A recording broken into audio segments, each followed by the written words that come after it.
அரியலூர்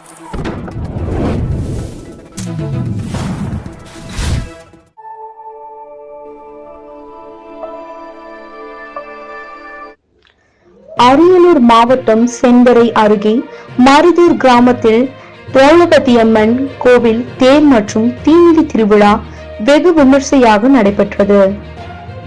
இதில் பக்தர்கள் தீமிதித்து தங்களது நேர்த்திக்கடனை செலுத்தினர்.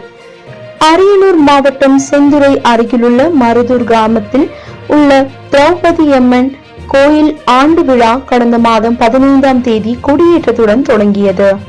அன்றைய தினம் அம்மனை வேண்டி பக்தர்கள் காப்பு கட்டி கொண்டாடினர். தினந்தோறும் பஞ்ச பாண்டவர்கள் கதை படிக்கப்பட்டு தர்மர் பிறப்பு, அம்மன் பிறப்பு, வில்வளைப்பு, திரௌபதி அம்மன் திருக்கல்யாணம், அரவான், களபலியிடுதல், கர்ணமோட்சம் என்று வரலாறு சிறப்புமிக்க நிகழ்வுகள் நடத்தப்பட்டது. விழாவின் முக்கிய நிகழ்வான தீமிதி திருவிழாவை இன்று நடத்தினர்.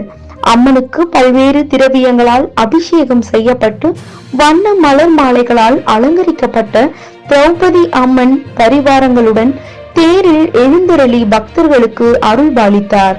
பின்னர் மேளதாளம் முழங்க வான வேடிக்கையுடன் பக்தர்கள் தேரை வடம் பிடித்து இழுத்து முக்கிய வீதி வழியாக வலம் வந்து தேர் தீமிதி நடைபெறும் இடத்திற்கு வந்தடைந்தது. பின்னர் அம்மன் முன்னிலையில் காப்பு கட்டி விரதம் இருந்த பக்தர்கள் தீக்குண்டத்தில் இறங்கி தீமிதித்து தங்களது நேர்த்தி கடனை செலுத்தினர். நூற்றுக்கணக்கான ஆண்கள், பெண்கள், இளம் பெண்கள் என அனைவரும் தீமிதித்தனர். பெற்றோர்கள் சிலர் தங்களது குழந்தைகளை தோளில் சுமந்து தீமிதித்து நேர்த்தி கடனை செலுத்தினர். விழாவில் கலந்து கொண்ட பக்தர்களுக்கு அன்னதானம் வழங்கப்பட்டது. இவ்விழாவில் மருதூர் வாரியங்காவல், பொன்பரப்பி, மருவத்தூர், கீழ மாளிகை உள்ளிட்ட சுற்று வட்டார கிராம பகுதிகள் உள்ள மக்கள் ஆயிரக்கணக்கானோர் அம்மனை வழிபட்டு சென்றனர். செந்துறை காவல் நிலைய போலீசார் பாதுகாப்பு பணியில் ஈடுபட்டனர்.